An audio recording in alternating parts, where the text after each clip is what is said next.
Hi, I'm Scott. Basically, I'm here to talk to you today about why infosecurity is a board-level responsibility. So basically, quickly, who am I? I'm Logical Steps CISO. I love technology. Also an MBA graduate and qualified CISSP.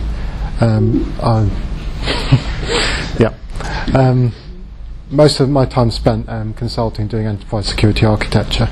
I'm also an MSc student part-time at Royal Holloway doing information security.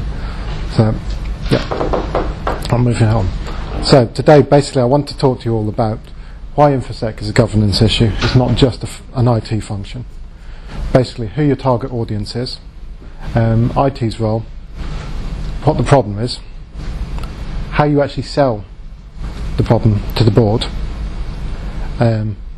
compliance and the board's responsibilities, and to conclude basically with why it comes down to board's responsibility. So, basically setting the scene. The boards and the senior management comprise of an awful lot of non-technical people. You've got financial directors, sales and marketing, HR. None of them generally have a strong background in technology. So, with a few exceptions of technology companies. So basically over the past 2 decades, technology has become more and more key to doing business. In the 21st century, you can't do business without technology. And so that's why the confidentiality, the integrity and the availability of that information is critical. But information technology and information security require investment in both money, time and resources. So, for the good of the organisation, you basically have to try and convince uninterested senior management, uninterested directors to commit resources and funding so that they can apply them to your security projects. Briefly, understanding how we do it. There's needs and there's wants. Now originally there was someone called Maslow who came up with his hierarchy of needs on here, and that was further built upon by someone called Hertzberg, who went on to his hygiene factors. Essentially our needs are our basic requirements, our food, our water, our shelter. Our wants on the other hand are what we really want, our high-end cars, our big houses, etc.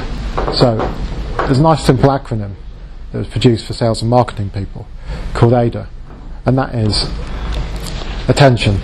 You need to capture your audience's attention first of all. You need to get them interested.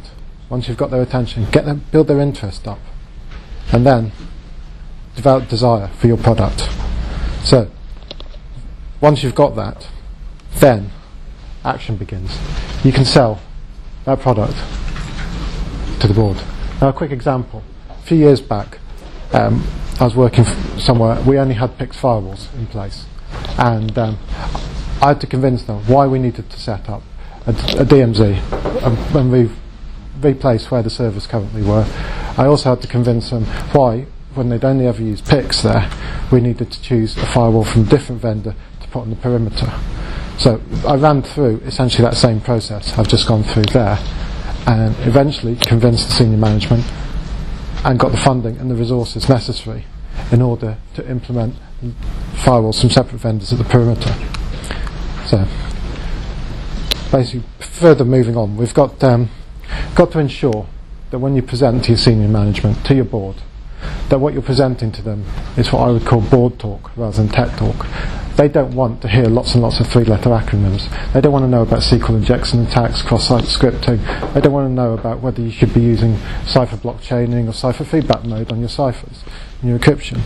What the board is generally concerned about is their sales, their income, their top line, their gross income. They want to know about the return on investment. They want to know the quality of the product or the service you're delivering. Now, what's very interesting though, they are concerned about risk, and that is a key area where you can sell infosecurity. Dealing with it, mitigating it. They're also concerned about the cash flow, making sure there's enough money for all the projects that are running around. And they're interested in what their competitors are doing. Yeah. And the other thing that concerns the board is legal and regulatory compliance. Depending on which jurisdiction in the world you're working in, you need to ensure you comply with the local laws. So, the challenge. You want to basically be able to sell them the benefits, not just the features. So by that, the board don't want to know every different parameter of a particular firewall. They don't want to know about its throughput, etc., etc. What they want to know is what it gives them, how it helps them do their job, how it helps the company to make money, what the bottom line is. So people buy the benefits, not the features. And there's 3 little words we can use to sell that. And those 3 little words are, which means that. So a quick example, I'll put up here. Imagine a secure 3000 IPS that you're trying to sell them. This updates its signatures every 30 minutes. And which means that the company will have rapid protection from zero-day attacks. So, the how. It's basic human nature. People are drawn to people similar to themselves. It's just one of those unwritten rules.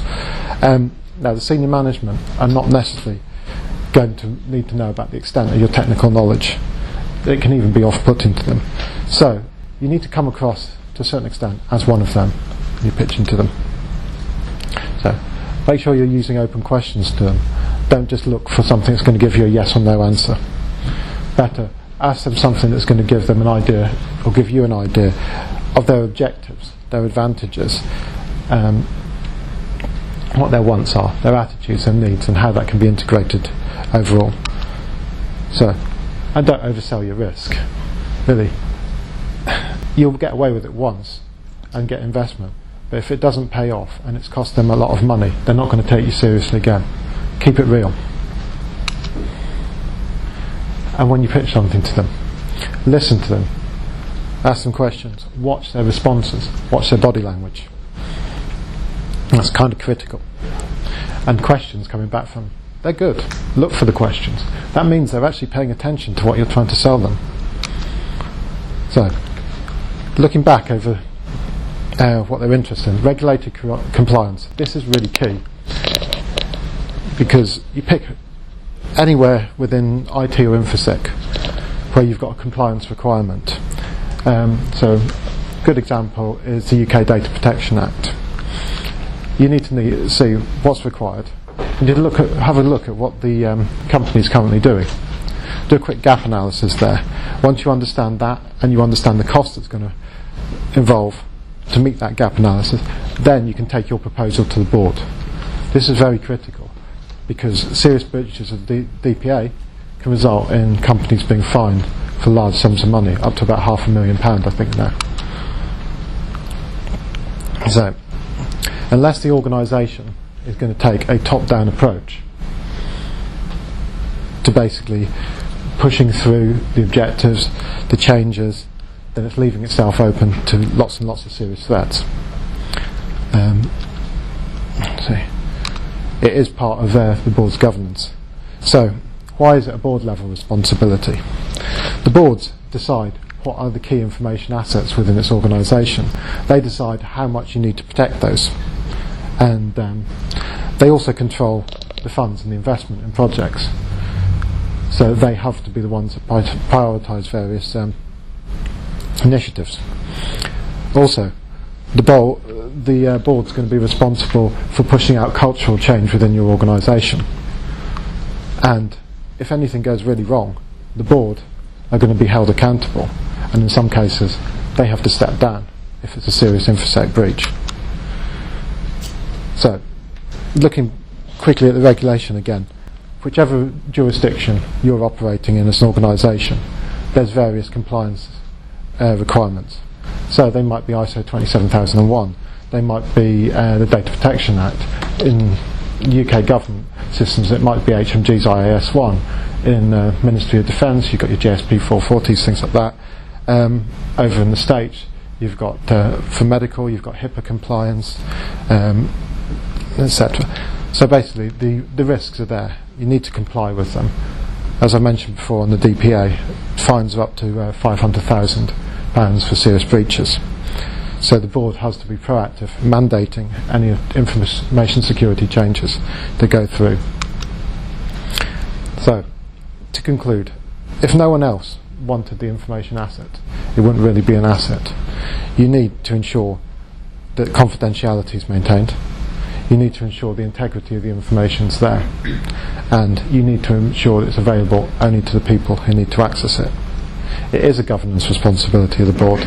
It does require a top-down approach to implement, and you need to really sell it to them in order to get it achieved. So, any questions? Yeah. You say that the board care most about revenue and profits. So how do you tie a deeply technical project such as a new IDS system or new firewalls into something that they care about? How do you tie those two together? You need to sell to them basically what the benefits of that will be. What will it do to the company if you implement it? You know of its features. You know that essentially it might be able to detect signatures in real time, and it might block those, drop those particular packets. But they're not going to buy that. They're not going to understand what you're talking about there. Basically, you have to say to them, if we set these up at our perimeter, if we can stop attacks before they enter our network, how much benefit will that give us? How much will that prevent a drop of productivity across our staff? That's the sort of angle you need to be looking at to try and sell that to them. Okay. Anyone else? Yeah. How would you get the board to go beyond, well, to avoid having the board go down that really bad route of only spending just enough to tick the boxes for compliance, even though it's not that good? Sometimes it's worth setting up a demo, if you can do, if you've got the time, the cost, the availability of that. That's one way of approaching it. Or look at other case studies where only ticking off the PCI DSS list meant that they were still breached, and there was lots of reputational damage. Okay. Yeah. Okay. Just how do you explain the risk when nothing bad has happened? I often get that. What happened to us?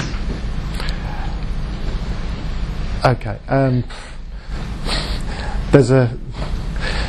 You can once again take an example and I'll rephrase it slightly. I've seen that before in certain manufacturing industry. They were producing bolts that were for an upstream supply contract. Now they said, no one's going to care about our systems. All we do is produce bolts for manufacturing here. What they didn't realise was those components were being sold on to a military contractor for aircraft manufacture. Because their security was lapsed, people were in there, they knew the specs of those bolts, suddenly they knew the tolerance of those, and from that they could infer the tolerance and the requirements of the aircraft. And that was quite a serious security breach when you look at it that way. So you need to look for examples and sell them examples, sell them the features and sell them the benefits. Okay. Anyone else? Okay, thank you very much. Thanks.